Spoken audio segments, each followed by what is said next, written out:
Chapter 2: Womb, Kitchen, and Cradle, Control Centers of Female Power. I use my brain and my uterus to achieve my goals. A Nigerian tycoon's wife.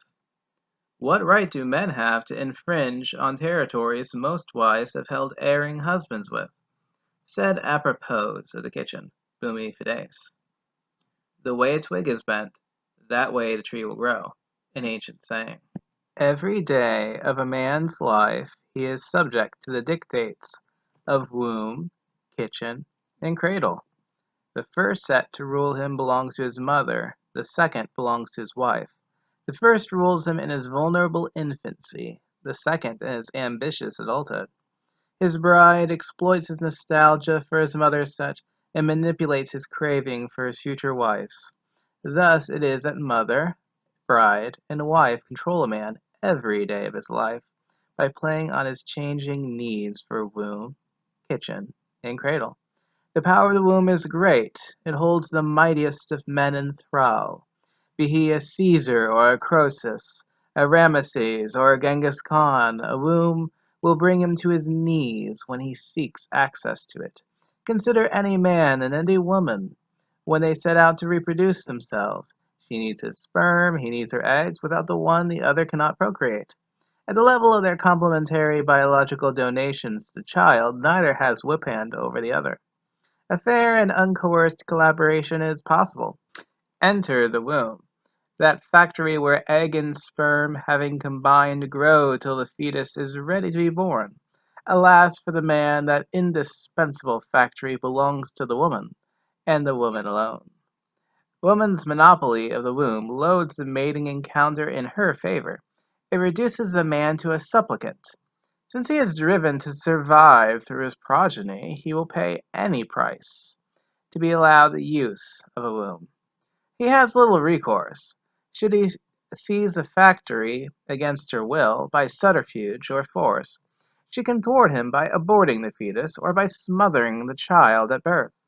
It is therefore in his interest to yield to her terms, whatever they may be. If he must, he will conquer the whole world and lay it at a woman's feet in order to be allowed to use her womb. Confronted with her monopoly over the womb, the man is obliged to be her slave, if that is the price she demands, and she does. A woman knows that she has the monopolist's whip hand over her suitor, and she knows how to crack the whip and bow his head. Contemplate this rebuke from an Igbo maiden's song, addressed to a suitor. Have you come empty-handed to marry me? Also consider the scorn in its rejection of her poor suitor by a Bashi girl from Zaire. You want to marry me, but what can you give me? A nice field? No, I have only a house. What, you have nothing but a house? How could we live? Go to Bukavu. There you can earn plenty of money. You can buy food and other things. No, I won't go. I don't know the people there. I have always lived here, and I know the people and want to stay here. You are a stupid man. You want to marry me, but you have nothing. If you don't go to Bukavu and earn money to buy me things, then I won't marry you.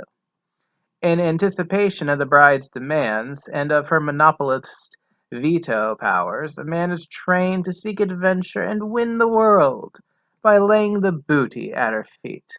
He can avoid her withering scorn and rejection.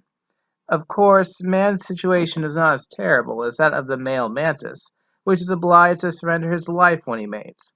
But it is close enough. Man is obliged to surrender his liberty and his earnings when he mates. From puberty onwards, when procreative hormones take possession of him, the quest for a fruitful womb dominates the male's behavior. Its consequences have been known to alter the settled course of history. In the case of England's Henry VIII, his quest for a womb that would yield him a male heir caused him to seek annulment of his first marriage so he could marry some other woman. When the Pope denied him his wish, Henry VIII broke with the Church of Rome, set up the Church of England with himself as its head, and got his desire. When his second wife, Anne Boleyn, proved unable to bear him a male heir, he chopped off her head and married his third wife. So intense is the male craving for a fruitful womb that after a man has found one, he feels obliged to secure it against all other users. This has led many a husband to kill a cheating wife, or to kill her lover, and get himself hanged for his trouble. The Trojan War is perhaps the most notorious example of what men will do to maintain exclusive rights in a womb. Menelaus, king of Sparta, made war on Paris, a prince of Troy, for carrying off Helen, Menelaus's wife. By the time he got her back, Troy had been razed to the ground, and the flower of the manhood of the eastern Mediterranean lands had perished. Yes, indeed, a woman with a fruitful womb is most precious to man. Contrariwise, a woman without a fruitful womb is of scant value to a procreative man, and holds little power over him. O womb, your power is great. You are the biological foundation, the taproot of female power. As the goal net into which a man must shoot if he is to procreate, you are that part of a woman for which he will pay almost any price. And because you are priceless to him, you hold untold power over him, like a fabulous gold seam which rules a prospector's life. The power of the kitchen is also great, for it is the power over hunger. Hunger can break the hardest will, can reduce the headstrong man to whimpering obedience, can scatter a mighty army without wasting even a bullet. Military commanders use hunger against besieged cities. Torturers use it. Wives use it. Since the power of hunger is terrible, whatever holds power over hunger is great indeed, and the kitchen holds power over hunger. It holds the power to sate as well as the power to starve, and it wields that power every day. As a Yoruba saying has it, I ate yesterday does not interest hunger. Or as the ancient Egyptians said, yesterday's drunkenness does not quench today's thirst. The kitchen is the daily operations center of female power. By feeding him his choice meals, or by not serving him any meal at all, the woman who is in the commandment of his kitchen can manipulate any man. Woe unto him who depends entirely on his wife for his meals. A galley slave's life would be paradise in his sight. Should he offend her, or should he not knuckle fast enough to her whims, he will feel the rats of hunger gnaw through his empty stomach, and should he complain about whatever scraps and bones she eventually sets before him, he shall find himself eating a dessert of heart-wounding words. O kitchen, your power is great, and a woman who rules the kitchen is therefore powerful indeed. The power of the cradle is also great, for the way the twig is bent, that way the tree will grow. The cradle is the boot camp where every raw recruit is trained for induction into the human community, where basic habits are ingrained. Habits are more powerful than commands, for commands can only work when there is already a habit of obedience. The power of the cradle's commandment can therefore never be overestimated. Mothers use their cradle power in the strategic interest of female power. In the nursery, they channel boys towards certain kinds of behavior and guide them away from others. The boy child is taught to disdain cooking, child caring, and housekeeping, but the girl child is encouraged to learn them. A boy showing keen interest in such skills is branded as sissy or mocked as unmanly or effeminate. The boy child is also taught to revere and obey mother, and to hunger for his smile and approval. These lessons mark him for life. His disdain for child-rearing skills will ensure that, when he grows up, he will abandon the nursery to his wife, so she can dominate it and shape the next generation to suit women's interests. His disdain for cooking will put his life into the hands of whatever woman cooks for him in adult life. His reverence for his mother and his habit of obeying her prepare him to revere and obey any woman, such as his future wife, whom he makes into his mother surrogate. O cradle, your power is great. By conditioning a boy child's ego, you lay the foundation upon which female power will build its structures over him. The womb's basic power, the cradle's strategic power, the kitchen's tactical power. To hold any one of these is to have great power. To hold all three is indeed to have overwhelming power. Somehow woman holds all three. God or evolution, take your choice of explanation, gave the womb to woman. But as feminists quite rightly point out, there is no reason intrinsic to child rearing or to cooking why the cradle or the kitchen should be under woman's control. One must therefore marvel at how woman took control of them, in quietly annexing the cradle and in seizing control of the kitchen. During the original division of labor between the genders, alias the fall of man in the Garden of Eden, woman pulled off the most consequential coup in human history. That coup guaranteed that, however mighty a man may become, he will submit to be ruled by woman. With these three pillars of power in her domain, a man, and all his possessions, tangible and intangible, are woman's to dispose of. In the light of the above, we must ask, if men are so powerful, how could they allow woman to keep control of the kitchen and the cradle? Could it simply be that men are not as clever as women, and so have failed to realize that whoever rules the womb and the kitchen and the cradle rules the world?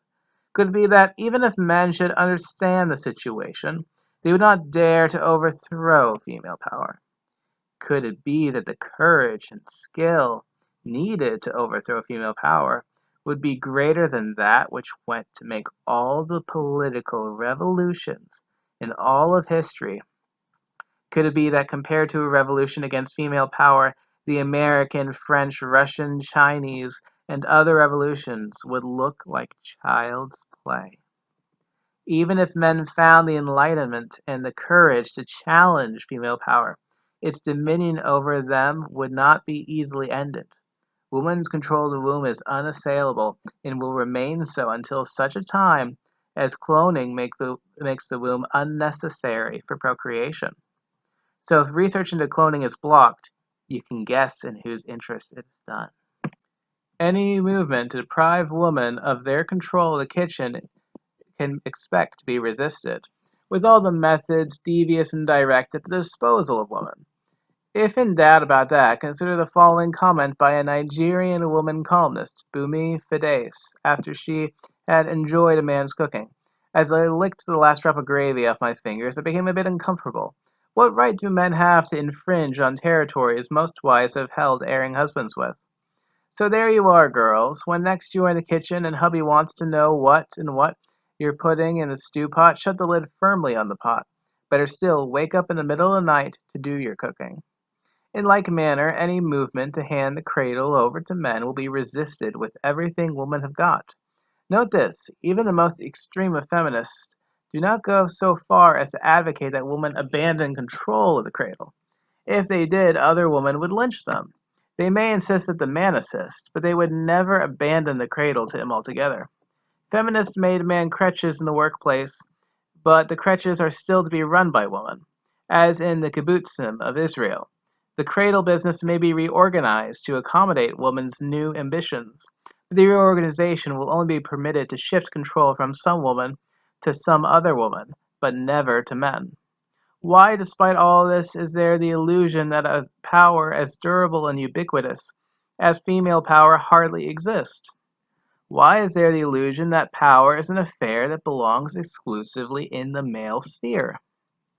These illusions are fostered by the contrasting characteristics of male and female power, by a male-centered view of what power is, and paradoxically, by the very ubiquity and assured superiority of female power. Whereas male power is hard, aggressive, and boastful, female power is soft, passive, and self-effacing. Whereas male power is like an irresistible force, female power is like an immovable object.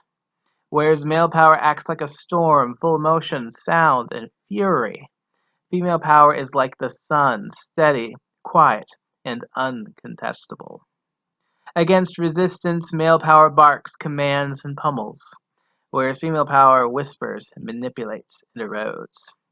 Of women students of angling, it has been said, they don't use brute strength, but rely instead on technique, which is what learning to cast properly is all about. Andrew Murray, flycaster instructor. And as with angling for fish, so with angling for men. Of women rugby players, it has also been said, women tend to emphasize skill rather than aggression, which makes for a better game.